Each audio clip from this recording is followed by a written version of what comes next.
கல் தோன்றி மண் தோன்றா காலத்திலே முன் தோன்றி பன்மலை இரக்கத்திலே பிறந்து பன்னீரு மொழியாக திரிந்து குமரியிலே குருத்தாகி பொதுகையிலே குழந்தையாகி மதுரையிலே மழந்தையாகி காவிரி கரையிலே காலார நடந்து கங்கை கரைவரை தோளோடு நிமிர்ந்து விந்திய மலைவரை வாளாய் விருந்து வரலாற்றில் பக்கம் தோறும் படித்து வாழ்ந்த சழிக்காத செம்மொழியின் தமிழுக்கும் என் அன்பார்ந்த நடுவர்களுக்கும் ஆன்றோர்களுக்கும் மாணவ செல்வங்களுக்கும் எனது முதற்கண் வணக்கத்தை தெரிவித்துக் கொள்கிறேன். கண்ணுடையர் என்பவர் கற்றோர், முகத்திரண்டு புண்ணுடையர் கல்லாதவர் என திருவள்ளுவர் கூறுகிறார்.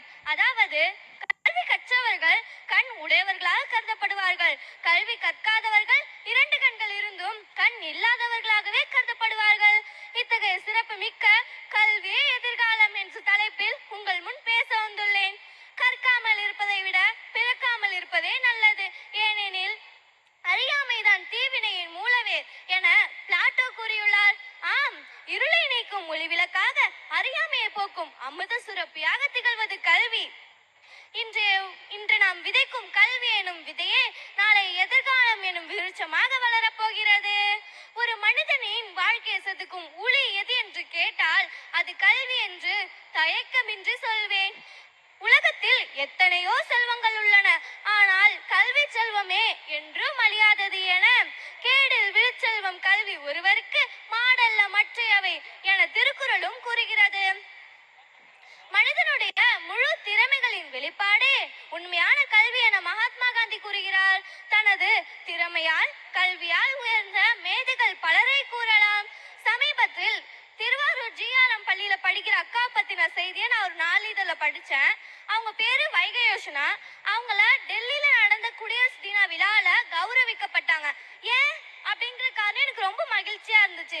ஏன்னா மத்திய பாதுகாப்பு அமைச்சகமும் மத்திய கல்வித்துறையும் சேர்ந்து நடத்தின இணைய வழி கட்டுரை போட்டியில அவங்க கலந்துருக்காங்க. அவங்க எதை பத்தி எழுதியிருக்காங்கன்னா, சுதந்திர போராட்டத்துல சுபாஷ் சந்திர போஸோட படையில இருந்த நீரா ஆரியாங்கிற பெண்மணியை குறித்து எழுதியிருக்காங்க. அவங்க எழுதின அந்த கட்டுரை தான் அவங்களை இந்த உயரிய பரிசை பெற செஞ்சுச்சு. அந்த அக்காவோட கல்வி தான் அவங்களை இந்த உயர்ந்த இடத்திற்கு இட்டு சென்றது. கல்வி என்றால் என்ன? கல்வி என்பது வெறும் புத்தக அறிவா, மதிப்பெண்களா, பட்டங்களா?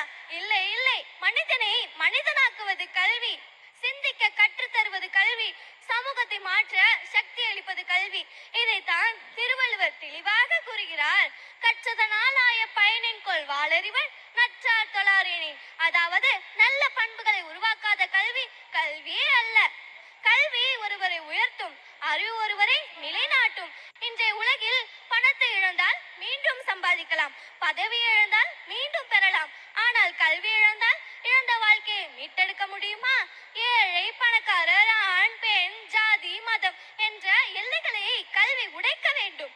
பிறவி திறமைகளை வளர்ப்பதற்காகவே கல்வி பயன்பட வேணும் என பிளாட்டோவின் வரிகள் என் நினைவிற்கு வருகிறது.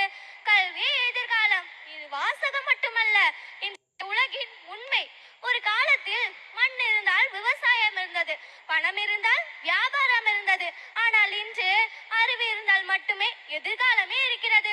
ஒரு குழந்தை படிக்கிறது என்றால் அக்குழந்தை மட்டும் முன்னேறவில்லை, அவரின் குடும்பம் முன்னேறுகிறது, சமூகம் முன்னேறுகிறது, அதன் மூலம் நாடும் முன்னேறுகிறது. சமூகத்தில் நிலவும் ஏற்றத்தாழ்வுகளை களைய கல்வி ஒரு சமத்துவ கல்வியாக செயல்படுகிறது. வறுமையை ஒழிக்க கல்வி ஒன்றே சிறந்த வழி. வறுமையை ஒழிக்க கல்வி ஒன்றே சிறந்த வழி என்பதை ஒரு சிறிய நிகழ்வுடன் கூற விரும்புகிறேன். ஒரு பணக்காரர் இருந்தாரு. அவர் ரொம்ப பெரிய பணக்காரர். அவருக்கு ஒரு அறியப்படாத நோய் இருந்துச்சு. அதுக்காக அவர் கொடுக்காத பணமும் இல்ல, தேடி போகாத மருத்துவமனையும் இல்ல. அப்பதான் அந்த கிராமத்துல ஒரு செய்தி பரவுது. என்னன்னா, ஒரு மருத்துவர் இருக்காரு, அவர் நல்ல நோயாளிகளை குணப்படுத்துறாருன்னு.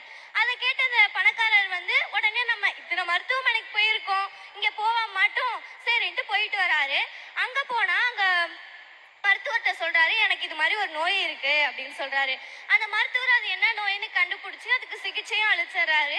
கொஞ்ச நாள்ல அந்த பணக்காரரும் குணமாகிடுறாரு.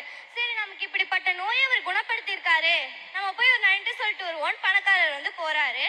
போனப்போ அங்க மருத்துவமனை கிட்ட நிறைய நோயாளிகள் இருக்காங்க. அதுல ஒருவரா அந்த பணக்காரரோட பழைய வேலைக்காரர் ஒருத்தர் இருக்காரு. அதை பார்த்துட்டு இந்த பணக்காரரும் உள்ள போகிறாரு. மருத்துவமனையில போயிட்டு அந்த மருத்துவர்கிட்ட நன்றியை சொல்லிட்டு அந்த பழைய வேலைக்காரர் கூப்பிடுறாரு. ஏய் குப்புசாமி இங்க வாடான்னு கூப்பிடுறாரு. அவரும் இங்க வந்துடுறாரு. அதுக்கப்புறம் அவர் கையில ஒரு பை வச்சிருக்காரு. என்ன பையனா? சாப்பாட்டு பை. அந்த மருத்துவரோட மேஜையில வச்சுட்டு சாப்பிடுறாரு ரவி அப்படின்னு சொல்றாரு. அதுக்கப்புறம் அந்த பணக்காரர்கிட்ட சொல்லுங்க ஐயா அப்படின்னு கேக்குறாரு. அப்போ அந்த பணக்காரர் ஒரே ஆச்சரியம், என்ன இவர் மருத்துவரை பேர் சொல்லி கூப்பிடுறாரு அப்படின்னு. அப்பதான் அவர் அந்த பணக்காரர் கேக்குறாரு, நீ எப்படி மருத்துவரை பேர் சொல்லி கூப்பிடலான்னு கேக்குறாரு. அப்போ அந்த மருத்துவர் சொல்றாரு, இவர் எங்க அப்பா அப்படின்னு சொல்றாரு. அப்ப அந்த மருத்துவர் ஒரு வார்த்தை சொல்றாரு, என்னன்னா, நீங்க எங்க அப்பாவை பேர் சொல்லி கூப்பிட்டீங்க, ஆனா அவரோட பையனை சார்னு கூப்பிட வச்சது என்னோட கல்விதான் அப்படின்னு சொல்றாரு. இதுல இருந்து நமக்கு என்ன புரியுதுன்னா, நம்ம மனுஷங்க ஏழையா இருந்தாலும் சரி, பணக்காரங்களா இருந்தாலும் சரி, அவங்கள்ட்ட கல்விங்கிற ஒரு விஷயம் இருந்தா மட்டுமே அவங்களால உயர்ந்த இடத்திற்கு போக முடியும். கல்வி சமூகத்துல நிலவர ஏற்றத்தாழ்வுகளை நீக்கிறதுல மகத்தான பங்கு வகிக்குது.